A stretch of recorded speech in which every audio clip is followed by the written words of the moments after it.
Guys, আমাদের বাড়িতে কারকলে এটা পুর বানাইবো। কিছু মানে পুর কয়, কিছু মানে কারকলের চপ কয়, আর যেটা আমি মানে কারকলের চপ কই। এই বস্তুগুলো ভিতর থেকে তুলবো। একটু লাগালে তুলতে লাগে, এগুলো ভেঙে যায়। এখন এই বস্তুটা বেশি হয়, আমি সম্পূর্ণ দেখাবো। আগে একটু লাগে এগুলোর আমি ভিতরের থেকে এই সাইডে রাখছি। এগুলো মা ভাজবো মশলা দিয়া।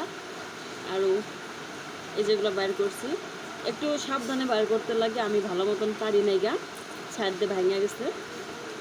আমার কথা কতটুকু বোঝা যাবো পরে আমি জানি না, বাইরে অনেকটাই বৃষ্টি হইতেছে আর এখানে মা কিবা শব্দ করে কাজ করতেছে, জানি না কতটুকু বোঝা যাবো। তো পুর বানাবো। ইয়ার আগে মানে কি মাকে আমি বলছিলাম পুর বানাইতে, যে মা পুর বানাবা। যাই হোক, আমি বাড়িতে থাকি তো বেশি একটা কদর নাই আমার। মানে বোনও এসে বাড়িতে, বোনও বাড়িতে থাকে অন্য জায়গায় থেকে। বাড়িতে এসা আমি ডিউটির দিকে আইসা বাড়ি ঢুকছি, দেখি বুনু কান্না করতেছে। মাকে জিজ্ঞেস করলাম যে মা কি হয়েছে বুঝলা। এই মা বলতেছিল এর নাকি আদর কম হয়েছে, আদর কম হয়েছে, বাইরে থাকে, ঠিকঠাক মতন খাওয়া হয় না, ঠিকঠাক মতন তার আদর হয় না, কেউ নাকি তারা ফোন করে না। তো যাই হোক, এরকম একটা ব্যাপার। তো এই সিস্টার যে আবার এগুলা যে সেই ভালো পায়, এই পুরটা যে সেই ভালো পায়।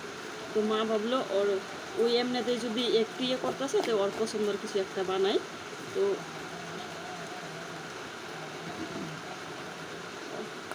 মানে তার লিগে আরও বেশি, যেহেতু বেচারি কালকে যাবো গা সকালে। আরও দেখে মানে যখন আমি ডিউটির থেকে আসি আইসা নিয়ে মানে আমি যোন দিন নিজে নিজে ভাত তো খাই ভালো কথা।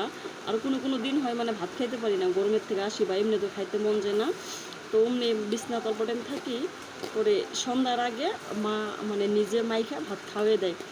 তো এই কথাটাও মানে বুনুরে মা কইতাছিল যে এর ভাত খাওয়াই দেওয়া লাগে ওখানে, তখন এর জেলার্স ফিল হয়ে যায় আরও বেশি কান্না করা। তো কান্না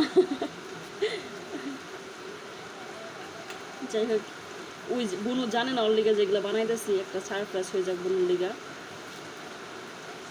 আর কিছু মানে ভাবতে পারে যে এত কম কিসের লিগা মানে এই কারকলগুলা, মানে আমাদের বাড়িতে মানুষই নাই, এগুলো যে বেশি খাওয়া যায় না। এগুলোর মধ্যে মানে কি আছে, কারকলের যে পেঁয়াজ রসুন আদা দিয়া সব দিয়ে বাড়ছিল, আর কারকলের ভিতরে ওই যে গুটিগুলো যেগুলো সব দিয়া আদা মানে বাটা কইরা পরে এগুলো ভাজি করছে। ভাজি করার লগেতে আরও সরিষা অ্যাড করাতে এগুলোর ভিতরে ঢুকাই দিয়া মা চাউলের গুঁড়ি করে রাখছে আগেই, দেখাইতেছে এটা করে আমি। তো এগুলো উপরে মা খাইয়া তারপরে তেল দিয়া ভাজবো। ঠিক এগুলা যে কেরাহির মধ্যে তেল দেওয়ার পরে এগুলা যে যেইভাবে দেওয়া দেয়, মা হাত দিয়ে এগুলো এইভাবে পোড়াইতে দিতেছে।